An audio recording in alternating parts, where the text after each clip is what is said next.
Welcome to the Flame Central Game Day post-game show, brought to you by Frank Good Builders. Homecoming 2023, and the Liberty Flames send the alumni home happy, winning 56-30, and in the process, advanced to 9-0 on the season, best start to a season in school history, and also lock up home field advantage December 1st in the Conference USA Championship game. Overall, people have to be happy with the offensive production today. Oh, absolutely. I mean, when you look at the stats, 602 yards, you rush for over 300 again, third straight game. You can't be upset about that. A lot of really good things on offense. We saw some things out of the passing game tonight that you should be excited about that for sure. It was balanced, right? You have 70 snaps essentially on offense, 25 passes, 45 rushes. You mentioned over 300 yards rushing, almost 300 yards passing. I don't know if you can line it up better than that. In an option-based offense, you should have more runs than passes. The numbers bared itself out tonight. Got ahead of myself a little bit getting into the numbers, but when you look at Liberty first-year Conference USA, and boom, you're hosting the championship game, how big is that? I think it's massive. You know, just in terms of, like you mentioned, stepping into Conference USA, it's the first time Liberty being back in a conference in quite some time, right, whatever it was, I think 2015 in the Big South. There's an excitement that comes with it. I'm excited for that buzz come Conference USA Championship Day, December 4th. I'm fired up to be here for it. Well, not only that, you get the national TV audience that you're going to get on ESPN or ESPN2, likely ESPN. Friday night, all eyes are going to be on this place, and you get a chance to go get a win, set yourself up to hang a banner, and that would likely, in my opinion, that's going to give a very strong chance to kick the New Year's Six door in for this program. Yeah, big opportunity for them. Again, that game December 1st, CBS Sports Network, and we will be bringing you the Flame Central Game Day pregame show as well for that one. So excited about that. All right, let's take a look at the highlights of this game brought to us by Fink's Jewelers. And right off the bat here, it looked like it was going to be an impressive drive for Louisiana Tech, but it stalled later on. Yeah, it did. They came out firing. They had a couple extensions there on third down. They were able to get a quick field goal to get things kicked off, no pun intended there, and then Liberty answered with a terrific drive coming down, punching one into the end zone. You couldn't have asked for a better answer to start this game.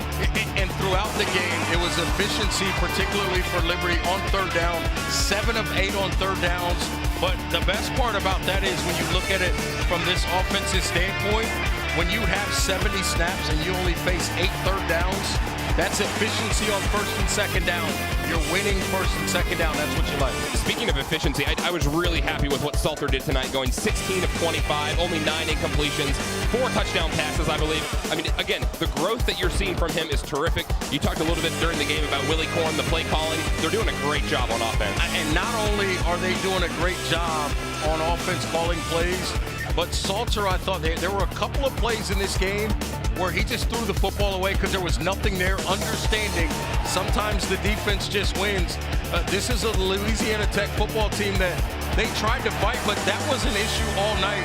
A lot of wide open receivers running through that Louisiana Tech secondary. Man, I'll tell you one thing. I am fired up at the yards after catch from tonight. If you're receiver coach Tony Washington, you're like, hey guys, we ate tonight. We did a solid job. I mean, we saw Frith several times catching and running. We saw C.J. Daniels early in the game catching the flat, getting up the sideline for a huge gain. These receivers were fun to watch tonight. They were absolutely fun to watch, and the best part about it was this offense was clean and efficient. They took care of the football, didn't have ball handling issues, just the one where Kane Salter sort of lost it. I think, honestly, guys, that was actually a good decision because if he throws that football there, that was going to be an interception. He collects the fumble, turns it into a positive play. Just an overall excellent job of efficiency and taking care of the football by Liberty on offense tonight. Here's our final game stats brought to you by Haley's Appliances, and the rushing yards is absolutely crazy there. 305 yards. Liberty continues to get it done on the ground. Louisiana Tech worst in Conference USA when it comes to run defense, and it showed. Yeah, everything about that graphic on the screen just screams domination outside of that one turnover. I mean, 7 for 8 on third down. You can't ask for a whole lot more there. And again, we talk about this every single week, but 300 yards on the ground, this rushing attack is prolific. All of that, plus from a defensive standpoint, you shut down this Louisiana Tech running game from a Liberty, if you're Liberty. And the fact that Hank Bachmeier, the starting quarterback, who, as well as he can move, if that's going to be your leading rusher when you're on the road in a game like this, you don't have probably a very good chance to win the football game, and that was evident tonight. If there is one area of concern in this game, would it be defensively, in the sense that second half, Liberty gives up 20 points and Bulldogs score on 3 straight drives? The inconsistency, right? When you're a championship team, you have to continue that intensity level. You have to continue to execute and dominate throughout the course of a football game. To have some of the inconsistencies, some of the coverage lapses, some of the missed tackles that we saw in the second half, that's something that's certainly going to get cleaned up. I guarantee you this coaching staff, that'll be the coaching point this week. Yeah, Reggie's right. You go into the half, you're up 28-10. You have a chance to come out and really put a nail in the coffin and, kind of just break down whether you're getting complacent or what it was. I don't know. It is a little bit concerning. Also concerning that for the 3rd week in a row, you give up a 300-yard passer. You'd like to get some things figured out, but you'd like to see them learn to slam the door shut on the opponents. Last 2 seasons, Flames are 1-6 in the month of November. They start off this November, 2023, with a win. Is that big in the sense of kind of getting the old guard that's still in that locker room focused back in, saying, okay, it's not going to be like the last couple previous years? I do. I think it is important for that reason. I think it's also important because after we did see the first college football playoff rankings revealed and this team did not have a number by their name, I'll continue the fight for them on that. They didn't try to play against the rankings or lack thereof this week. They went and just played football on offense. On defense in the second half, maybe not so much, and that's something, obviously, as we talked about, they'll get cleaned up. But I do think it was important to get this kind of a win and be as consistent and dominant on offense as they were, to sort of just continue to not overly think it and just execute their offense. Yeah, I agree with Reggie. Just keep winning. Yeah. I think the Raiders used to say, just win, baby, just win. Baby. Right. Just keep plugging away, keep winning. We already saw some attrition in the rankings earlier today with Air Force losing. A couple other teams in the 20 to 25 range lost as well. Liberty just keeps winning. You're going to move into the rankings. Yeah, 23 and 25 lose today. Will Liberty be ranked next week? I think so. Okay. I think you put up a number like 56. Look, the committee is going to look at resumes and certain, but they do see numbers like 56. They see that number and they pay attention, and then that will force. I've always said you got to make the committee look at you, and 56 will make them look at you. And being able to clinch a home game in the conference championship game forces people to look at you. 100%. Yeah, it sure does. Yards after catch. You mentioned that when we looked at the highlights, a big part of tonight's game, and Noah Frith, a massive catch. CJ Daniels as well. Absolutely, and it was about Caden Salter getting the ball out on time to let these receivers make plays. 56.5% of his passing yards were yards after the catch by these receivers. They did an excellent job when they caught the football, looking up the field to find green grass and looking for pay dirt. They did an excellent job. Yeah, Liberty came into this game 10th overall in the country in explosive plays per game. And from a receiving standpoint, they continued to hammer that home. I think we saw that Frith had 3 catches for 96 yards, over 30 yards a catch. CJ Daniels averaged 20 to 25 yards a catch. So, I mean, these guys were explosive tonight. And both of those guys, 50 yards after the catch, more than half of their totals. Oof. Bulldogs coming into this game, #1 pass defense in Conference USA. Surprised at all at how they reacted to the Liberty receivers? Because you could kind of tell body language-wise there was some panic there. They just never felt comfortable throughout this game. Well, I think a lot of it was they were on islands a lot because of the effectiveness of this running game from Liberty.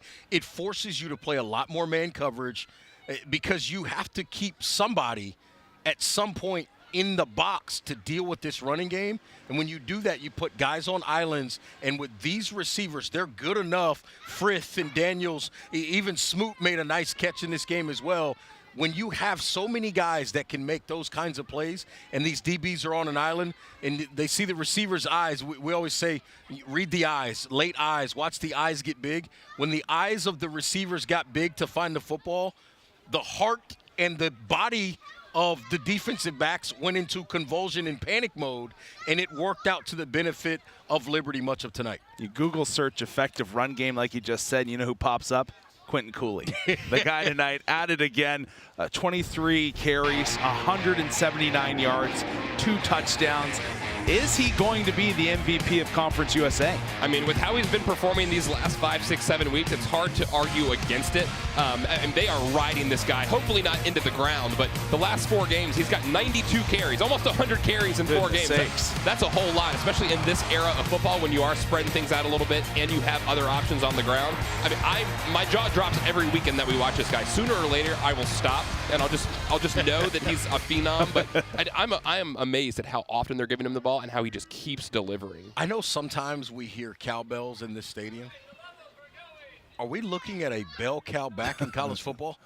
I don't think we've uttered those words very often in the last 5 or 10 years of college football. I think we're seeing it here with the way he's running the football in Quinton Cooley. Yeah, he's been tremendous so far this season. As we look ahead to the Flames schedule brought to us by Lynchburg Airport and Tourism next week, right back here at home, Williams Stadium taking on Old Dominion. That game at 1 p.m. We'll be bringing you the pregame show at noon. Following that up, UMass coming into town as well. Same old story. We'll be with you at 1 p.m. Then the Flames end the conference schedule at UTEP. Trap game? And that's a tough road trip. Going out to El Paso, time zone, location. The one good thing is the stadium is set in the mountains, much like it is here. So it might look a little bit familiar, but that is an interesting and tough place to play. You got to be careful when you go out to El Paso. Oh, I completely agree. It's the last game of the season. You already have that conference championship on the books. Very easy to be looking ahead to say, oh, we're prepping for Western Kentucky or we're prepping for New Mexico State. I absolutely think it could be a trap game. That's why I think the next 2 games are so important, because if you go into that game undefeated, now that's what you can put out there as the carrot to play for, is to finish the regular season undefeated. If you have lost a game by then, and I'm not suggesting that's going to happen or should happen, but if you have lost a game by then, it sort of takes some of that extra that you may have to play for off the table, and that could become an issue. ODU coming to town next week. The Monarchs lost today to Coastal Carolina, 28-24. What do you expect from them? They are an athletic bunch. They are a team that they took JMU down to the wire. That is a terrific James Madison team. Absolutely cannot overlook this ODU team. I know we've had their number the last several games in the past. This is a very good football team. Ricky Ronnie used to be the offensive coordinator at my alma mater, Penn State. Had a chance to get to know him. That is going to be a well-coached football team with a good scheme against this defense. Better be prepared for any and everything against that offense and make sure you execute on the defensive side of the ball. I think the key in that game, can this Liberty defensive front get some pressure? Well, 9 times this season, the Flames have strike the stone, 9-0 to start the year, 56-30 win over Louisiana Tech. Again, December 1st, the Flames have locked in home field advantage for the Conference USA Championship game. Thank you so much for tuning in. We'll be right back here next week at noon as the Flames take on ODU.